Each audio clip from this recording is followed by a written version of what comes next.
tendríamos la ecuación de la ley de Gauss, tendríamos para la no existencia de monopolos magnéticos, la ley de inducción de Faraday, y me falta una que se llama Ampère-Maxwell. La ley de Ampère ya la tenemos, que es de lo que vamos a hablar estos días. Lo que nos hace falta calcular es el término de Maxwell, porque dice ley de Ampère-Maxwell. La ley de Ampère, en eso hemos estado trabajando. Ya nada más nos falta el cachito de Maxwell. Y ya tendríamos las 4 ecuaciones. Nos faltan 2 semanas. Entonces lo vamos a ver bien. Eso nos da tiempo. ¿Sí? Entonces, si me hicieras otra vez favor, Melissa, de subirte un poquito. Entonces acá otro poquito en la primera figura, en esta, mira, la que sigue, arriba. Ahora, Faraday se dio cuenta de, acá mira, Faraday se dio cuenta de este experimento, de este proceso, en 1831. Entonces, ¿qué es lo que hacen? Tienen un alambre, lo enreda como un carrete de hilo y ellos introducen un imán dentro del embobinado y mueven el imán hacia arriba y hacia abajo, como están estas flechas. Ese movimiento hace que el flujo de campo magnético del imán varíe en la sección eficaz de estos embobinados. La sección eficaz no varía, lo que varía es la cantidad de flujo magnético por unidad de área por unidad de tiempo. Y esa variación de flujo magnético induce un movimiento en los electrones de este alambre del lado izquierdo. Y ese movimiento se llama fuerza electromotriz. Los electrones se van a empezar a mover debido a ese campo magnético. Y ese movimiento de electrones genera una corriente eléctrica. Y entonces se ve acá la flecha abajo, que va hacia la derecha, la corriente eléctrica se establece en el alambre del lado izquierdo, del lado derecho, ¿verdad? Y esa corriente eléctrica en ese alambre produce un campo magnético. Entonces, y esto, decimos, es la ley de inducción de Faraday. Si dejo de mover el imán, la fuerza electromotriz, el movimiento de la diferencia de potencial en el alambre, en los electrones en el alambre del lado izquierdo se va a detener. Y entonces la corriente eléctrica se va a detener. Y entonces el campo magnético inducido en el alambre del lado derecho se va a detener. Ahora sí, Melissa, si me haces favor bajar más. La última ecuación es la ley de inducción de Faraday. Es eso que tiene ahí, la que sigue más. Otro poquito. Y es esta ecuación. Del lado izquierdo aparece E.dl. Esto viene de que está dándose, se genera circulación de campo eléctrico. E.dl es la fuerza electromotriz, es esta épsilon. Y del lado derecho aparece el campo magnético B.da. Eso es el flujo de campo magnético, pero vean que no es cerrado. Si yo acá le pongo la integral de superficie cerrada, eso es un 0, porque no hay monopolos magnéticos. Esta superficie se refiere a la sección eficaz del alambre. Y esta es la variación del flujo magnético por unidad de área por unidad de tiempo. Y esta es la ley de inducción de Faraday. Entonces, esto es lo que vamos a ir aprendiendo. De ley de inducción de Faraday se hacen varios problemas. Es un tema bien bonito. Y ya nada más nos faltaría, ya tendríamos 3 ecuaciones de Maxwell y nos faltaría, tenemos la ley de Ampère, pero a la ley de Ampère le hace falta otro pedacito. Eso lo vemos después. Entonces, eso es el material que vamos a ver en esta semana. No sé si tengan, esto que dije ahorita es todo lo que vamos a ver esta semana. No sé si tengan comentarios. Si quedó claro dónde está ya la información, ustedes ya la tienen en Eminos. Yo lo voy a ir explicando. De cualquier manera, el cálculo completo están ahí en Eminos. Ya lo tienen ustedes. ¿Dudas, chicos? ahorita voy a empezar a hacer las cuentas. De cualquier manera, ustedes ya las tienen ahí. Melissa, te agradezco muchísimo tu ayuda. Ahora sí, si quieres dejarnos de compartir. ¿Alguien que tenga algún comentario? Muchas gracias, Melissa. ¿Alguien que tenga algún comentario?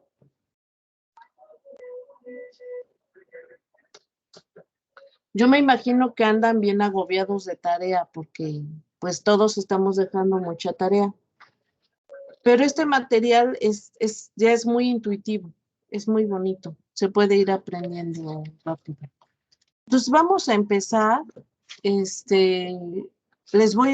Ahora voy a compartirles yo la pantalla y les voy a compartir el material, pero lo voy a ir calculando. Les vuelvo a insistir, si hay dudas, inmediatamente me dicen, oye, ¿por qué? Y lo explicamos. Si tienen dudas, de inmediato me dicen y de inmediato lo vamos resolviendo.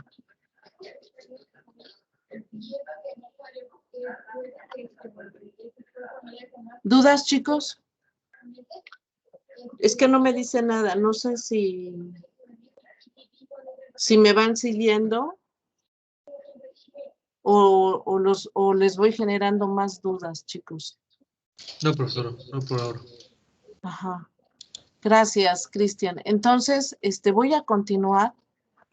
Voy a ir calculando los apuntes. Ya ahorita, Melissa me hizo favor de apoyarme para que vean ustedes que ya tienen la información en Emilus. Incluso lo que es la tarea planteada. Entonces, voy a ir completando estos apuntes. Lo voy a ir calculando todo. Entonces, ya les estoy compartiendo, ¿verdad? ¿Ya lo alcanzan a ver? ¿Sí? ¿Sí No, todavía no. ¿No estoy compartiendo? No. Ahorita ustedes me dicen si estoy compartiendo.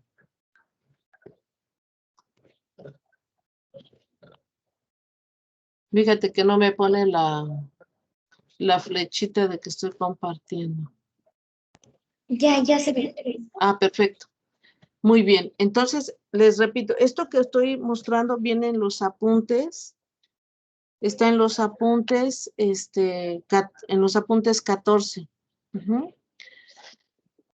Bueno, lo voy a explicar acá.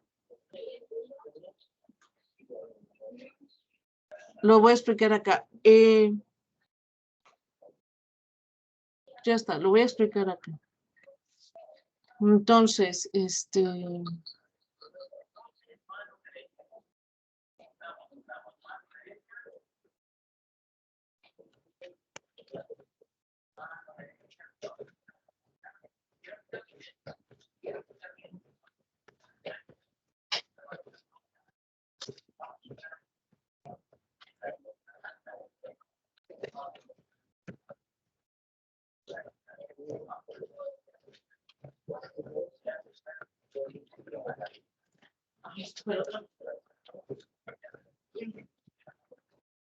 muy bien, entonces, ¿qué es lo que tenemos? Ya vamos a ir cerrando para ir armando ya las ecuaciones de Maxwell. Entonces tendremos para las ecuaciones de, lo que tenemos son, queremos armar las ecuaciones de Maxwell.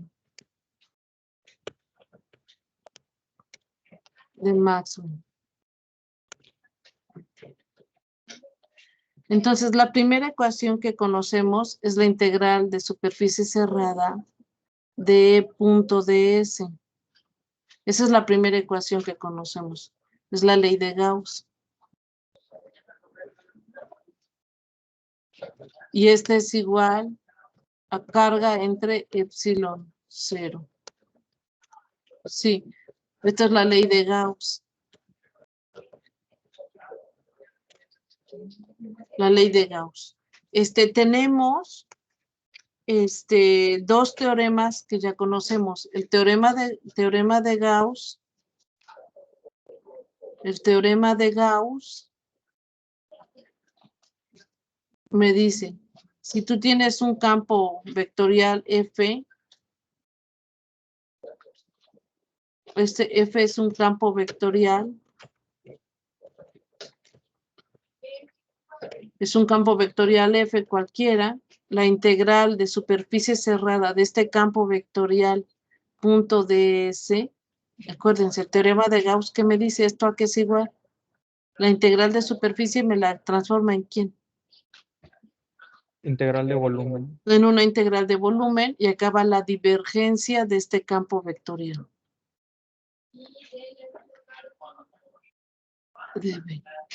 ¿Sí? Ahora, por ejemplo, si F es igual a F de X, Y más F de Y, J más F de Z, K, la divergencia de F, bueno, la nabla,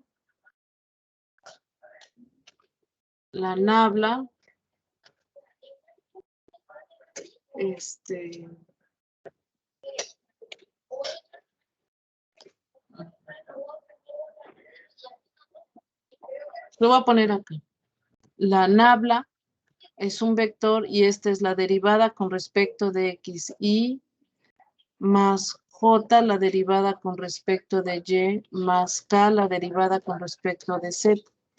Entonces, la divergencia de F, si hago el producto escalar, me daría la derivada con respecto de X de F de X, más la derivada con respecto de Y de F de Y, más la derivada con respecto de Z de F de Z. Y ya, tienen que nada más simplemente tomar las derivadas. Eso es la divergencia. Este es el teorema de Gauss, ¿no? Y tenemos otro teorema. El otro teorema que conocemos es el teorema de Stokes.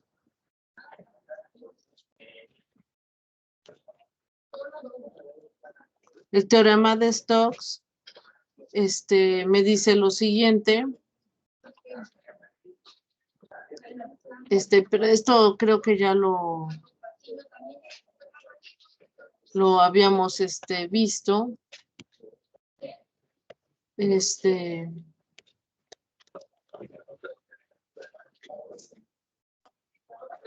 Ya, denme un segundo.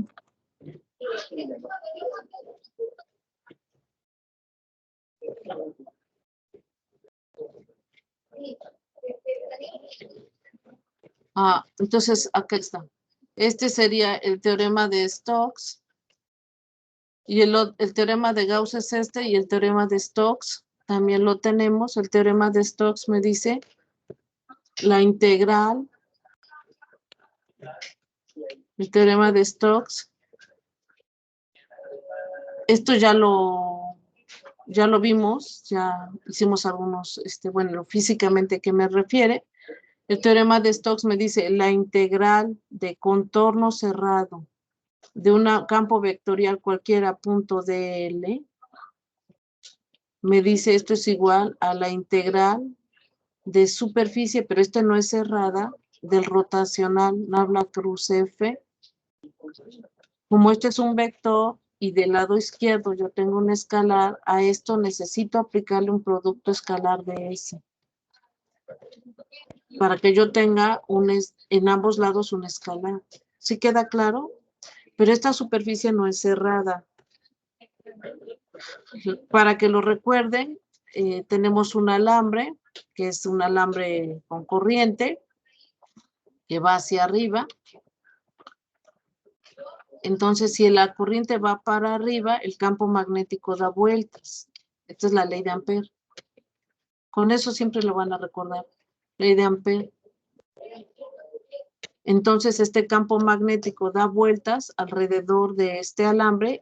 Es un círculo, nada más que no me sale un círculo. Es un círculo concéntrico y su centro está en este alambre.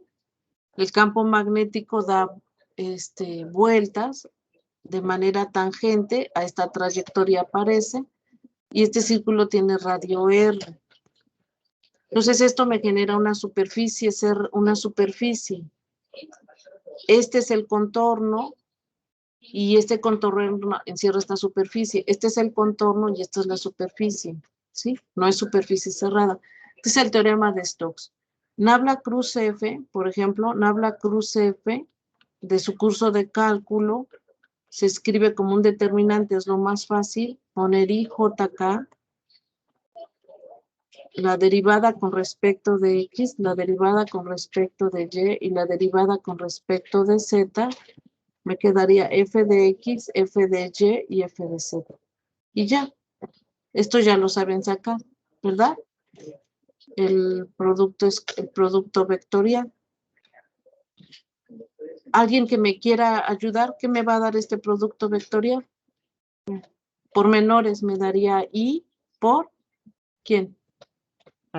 Y por la parcial de Y respecto a F de Z, menos la parcial de F de Y con respecto a Z. Ajá. Luego este es I, luego sería menos J, porque es más, menos J. Este menos es porque mi menor tiene este elemento de la matriz sería A1, 2. Este sería A1, 1, A1, 2. Entonces el elemento tendría menos 1 a la 1 más 2. Y esto es menos 1 a la 3. Y esto es menos 1. Por eso es que acá debo poner menos 1. Menos J, ¿cuánto te va a dar el menor? La parcial de F de Z con respecto a X. La derivada de F de Z Z, con respecto a X. ¿sí? Menos la derivada parcial de F de X con respecto a Z. Y el siguiente es más, menos más K. ¿Cuánto te daría? Derivada parcial de F de Y con respecto a X. Menos derivada parcial de F de X con respecto a Y. Muchas gracias. ¿Quién me contestó? Joaquín. Joaquín, muchas gracias. ¿Sí? Entonces, esta parte ustedes ya la saben calcular. ¿Estamos de acuerdo? ¿Chicos? ¿Sí? Muy bien. Entonces, por lo menos en coordenadas cartesianas lo saben calcular ya la divergencia y el rotacional. Muy bien. El gradiente también lo saben calcular. Creo que ya también lo habíamos hecho. Si tenemos una función phi, sea phi un campo, sea phi un campo escalar, el gradiente de phi lo puedo escribir como la derivada del campo escalar con respecto de x y más j, la derivada de este potencial. Este potencial puede depender de x, y, z. Lo mismo esta f de x, Esta f de x, f de y y f de z, f de x puede depender de x, y, z. F de y también depende de x, y, z. No nada más de y. Son funciones de 3 variables. X, f de z, x, y z. Entonces, esta será la derivada del potencial con respecto de y más k, la derivada del potencial con respecto de z. Entonces, esto es muy fácil de calcular. Muy bien. Ahora me quiero nuevamente regresar al teorema a las ecuaciones de Maxwell. Entonces, decimos, tenemos el teorema de Gauss y el teorema de Stokes, ya los conocemos. El teorema de Gauss es ya, ¿qué pasó? El teorema de Gauss es esta ecuación. Muy bien. Entonces, lo que vamos a aplicar, lo que tenemos son, decíamos, dos teoremas, el teorema de Gauss y el teorema de Stokes.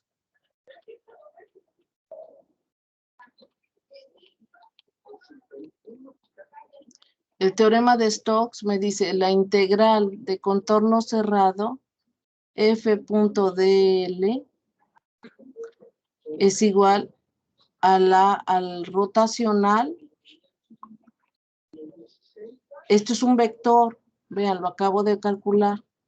Esto es un vector, acá está, en verde. Este es un vector. A este vector del lado en el teorema de Stokes, esto del lado derecho es un vector y del lado izquierdo es un escalar porque viene de un producto escalar. Entonces, para que sean iguales, a lo que tengo del lado derecho, le voy a multiplicar con un producto escalar. ¿Sí? Esa es la manera en que se aplica. Entonces, en el caso del teorema de la ley de Gauss, como decíamos que la carga, es igual como la densidad de carga. La densidad de carga es la variación de la carga por unidad de volumen.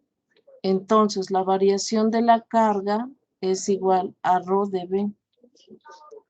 ¿Sí? Entonces, la carga es igual, si yo integro esta ecuación,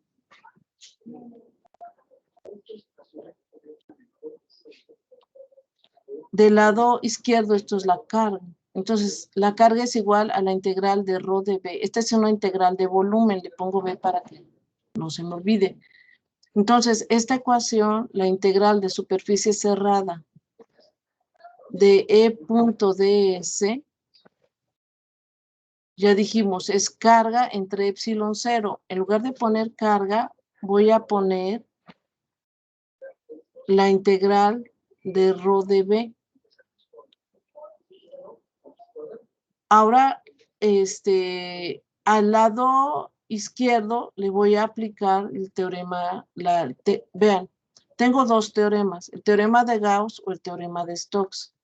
El de Gauss me manda, si yo tengo un campo vectorial producto escalar con una superficie en una integral de superficie cerrada, o yo tengo una f.dl en un contorno cerrado. En este caso es superficie cerrada. Como es superficie cerrada, debemos agarrar el teorema de Gauss, no el teorema de Stokes, porque este es de contorno y este es de superficie. Entonces, del lado izquierdo vamos a aplicar el teorema de Gauss. Entonces me va a quedar la integral de superficie cerrada. En lugar de poner el campo, ¿qué debo poner? El campo eléctrico, ¿qué debo poner? Chicos. La divergencia del campo. Debo de poner la divergencia, exacto. Entonces voy a poner la divergencia y me quedaría la divergencia del campo eléctrico por dB. Esta integral ya es una integral de volumen. Pasó la integral de una superficie a una integral de volumen. Eso es lo que me hace el teorema de la integral de superficie cerrada de E.ds, aplicando el teorema de Gauss, me da esta, y de lado me da la divergencia del campo, y del lado derecho yo tendría 1 sobre epsilon 0, la integral de volumen de ρ de B. Vean que las dos integrales son ahora integrales de volumen, y ese se refiere al mismo volumen, el volumen que estaba encerrado por esta superficie en 3 dimensiones. Entonces voy a pasar el lado derecho de la ecuación del otro lado para igualar a 0. La integral de volumen, me estoy equivocando, este ya no es volumen cerrado, permítanme corregir, esta es una integral de volumen. Esto sería la integral de volumen, y entonces me daría la integral de volumen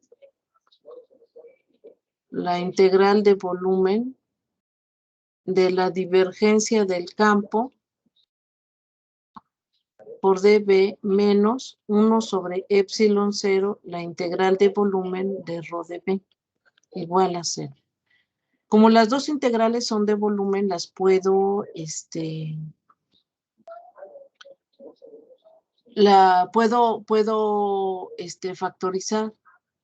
Entonces lo que me queda, la integral de la suma es la suma de las integrales, me queda la integral de volumen de la divergencia del campo eléctrico menos 1 sobre epsilon 0 por rho por dB igual a 0. Ahora, decíamos, si yo tengo el producto A por B es igual a 0, entonces, o A es igual a 0, o B es igual a 0, o los dos son ceros, ¿no? En este caso, para que esta integral valga 0, quiere decir que el integrando vale 0 o el dB vale 0. Pero el dB no puede ser 0 porque dB tiende a 0. Pero dB tiende a 0, no es 0. Entonces, el que debe de ser 0 es el integrando. ¿Qué más que pero debería ser como? Como el diferencial de B tiende a 0, pero no es 0, pero el diferencial de volumen es distinto de 0, no puede ser 0 por construcción. Entonces tiene que ocurrir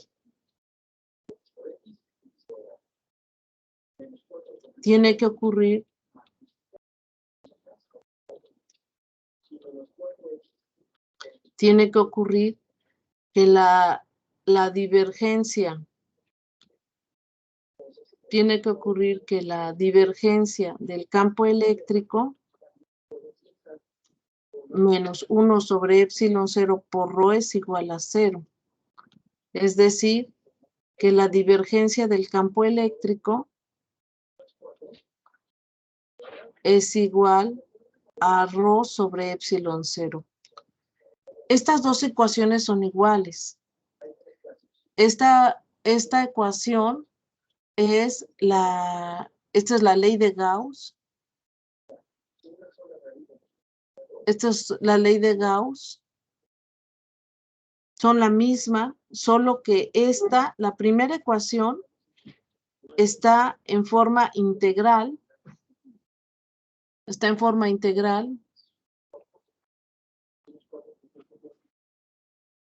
En forma integral, ¿es esta o esta? Esta. Está en forma integral. Es macroscópica, como estoy integrando, pues da un comportamiento macroscópico. Entonces, acá lo voy a poner, ley de Gauss, está en forma integral. Forma integral. Y me da un comportamiento macroscópico.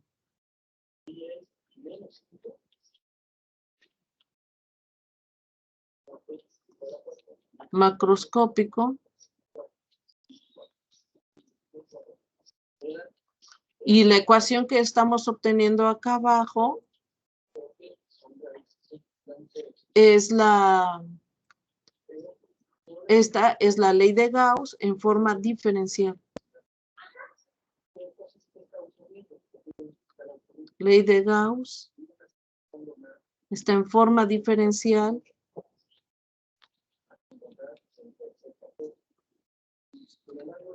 Y me da un comportamiento microscópico. Me describe el comportamiento microscópico.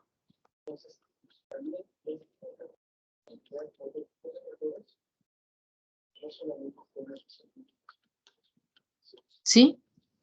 Ahora, las dos son equivalentes, me dicen lo mismo, ¿sí? Físicamente, ¿alguien me puede decir qué me dice la ley de Gauss? Esta, ¿qué me dice físicamente? ¿Alguien que se acuerde qué es la ley de Gauss?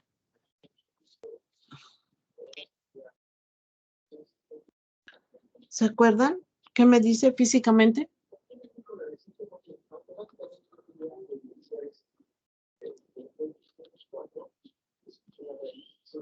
Físicamente, ¿qué me dice la ley de Gauss? ¿Se acuerdan?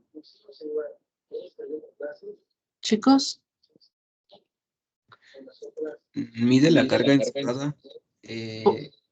en una superficie, por una superficie, perdón. superficie gaussiana. ¿Sí? ¿Quién me contestó? Pascual. Pascual. Ajá, es por una superficie, pero gaussiana. ¿Qué quiere decir que sea gaussiana? ¿Te acuerdas? Que es imaginaria, que no existe. Sí. ¿Qué más? Y que es que tiene curvas suaves, no sé cómo decirlo, que es Suave, continuo. eso es que suave. Y que sea suave quiere decir que tiene derivadas. Que tú puedes en cualquier punto calcular su derivada. No tiene picos. Ajá, eso es, justamente. Entonces, si tú mides, ¿puedes volverme a repetir qué es la ley de Gauss? ¿Me la puedes volver a decir? Por favor. Mide la cantidad de carga encerrada por una superficie gaussiana. Sí. Entonces, tú pones una superficie cualquiera y si mides flujo de campo eléctrico que sale o que entra a través de esta superficie, si mides que el flujo sale o que el flujo entra, entonces hay carga encerrada. Eso es, físicamente eso es, ¿sí? Entonces, lo voy a poner acá. Si mides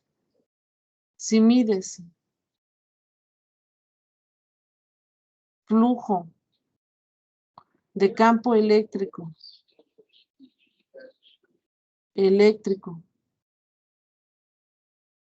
el flujo es este, phi, que es la integral de superficie cerrada de E punto ds.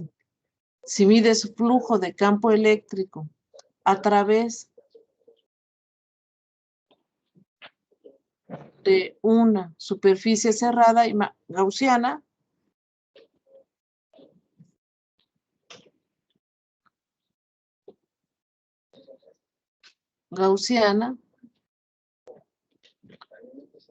entonces tienes carga encerrada dentro.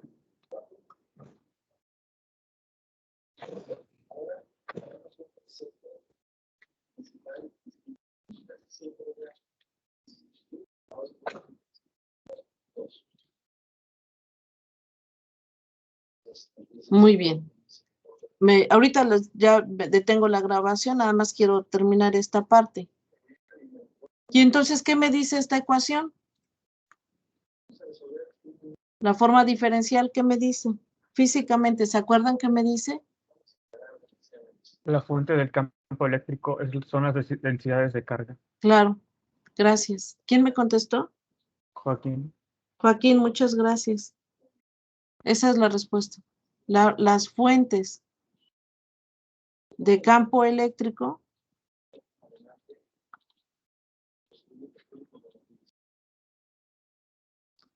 son densidades de carga.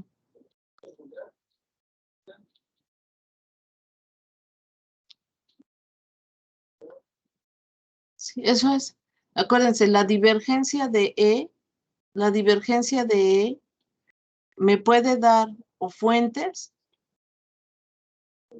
o sumideros. Las fuentes, las líneas salen.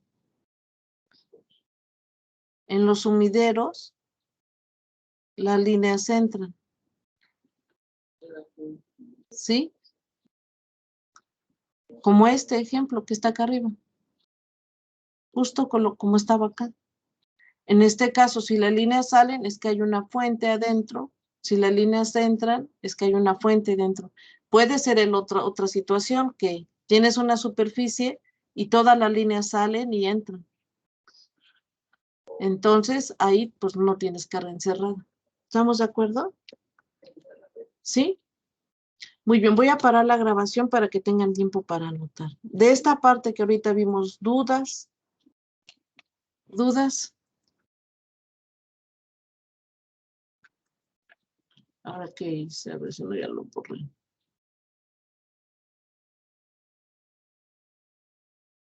Ay, yo pensé que lo había borrado.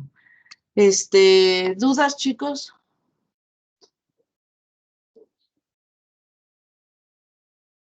A ver, ustedes que tú-